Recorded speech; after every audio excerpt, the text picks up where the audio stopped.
Hi, I just wanted to make a quick video on prospecting on some of the freelancer websites that are out there, particularly the new ones, especially Upwork, Elance, even though they're about to merge, Freelancer.com, and many others, including People Per Hour and Guru.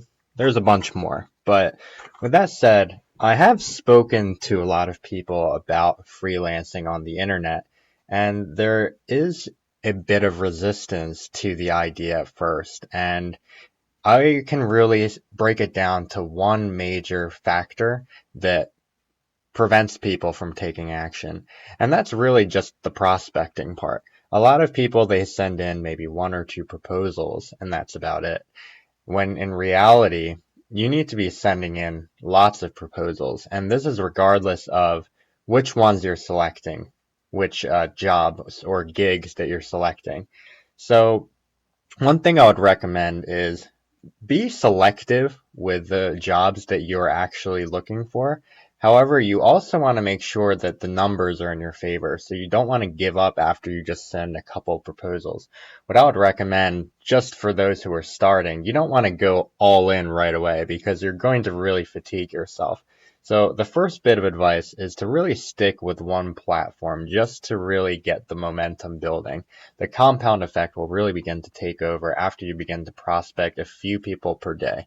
Now, does it really matter what the number is? Not necessarily. However, you want to do this day in and day out. And if your rates are competitively priced, and with that said, I actually want to mention that you definitely want to upgrade your profiles to make sure that you can look over the fence and see what people are charging for their gigs.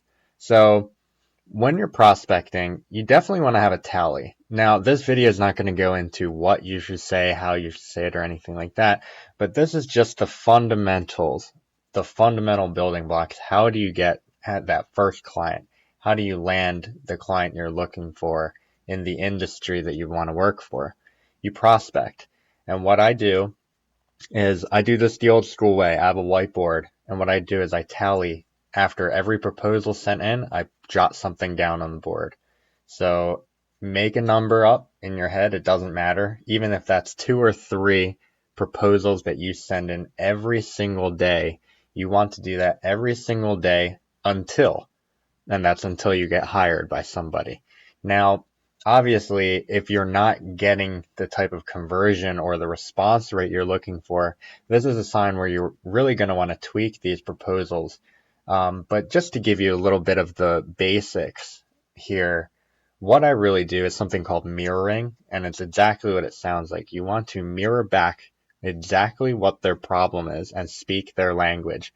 So if the problem is, seeking somebody who can help me with Facebook advertising, looking for somebody with a good mix of experience and value, then you're actually going to want to model after that and mirror back to them what they said. Because most people's proposals, I'll tell you right now, your competition is not writing very good proposals. They're writing a one size fits all proposal. So this is your distinct advantage. You definitely want to mirror back to them what they're saying. So you could say in the previous example, hi, my name is whatever. I saw that you were looking for a Facebook advertiser to help you with your fan page.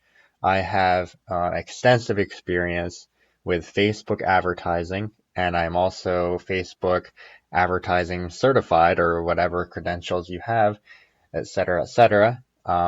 Then you say you look forward to chatting with you and implementing a game plan with you or something similar. It doesn't have to be perfect. In my experience, the shorter and more concise the proposal is, the better the response rate. But you definitely want to use their language. You want to make sure that you address them by name if possible. You want to make sure that you're actually speaking their language and writing back to them exactly, almost word for word, what they've said to you. Obviously, you don't want to copy it, but really try and keep it as synonymous as you can with the original description, job description. So with that said, this is just a quick little 5-minute tip I just wanted to throw out there. I think that a lot of people, they give up way too quickly, long before you're going to have any chances of getting work. So my recommendation is that, especially if you're new, You want to keep your bids very competitive when you're prospecting, but make sure that every day you make a commitment to a certain number of people that you are going to prospect. My recommendation is at least 5 to 10 different proposals, especially if you're really, I don't like to use the word desperate, but if you're very, very adamant about getting a job, you want to send in at least 5 proposals every single day into the gigs that are out there for you. All right, and that's pretty much it. So I'll be back with a couple more videos, but I think this is actually a very underlooked concept that a lot of people are not following. Make sure that you're prospecting regularly and do not give up. Make sure that you allow yourself enough time to compound these proposals, this exposure, and make sure that you get the job that you deserve. All right, chat soon, guys.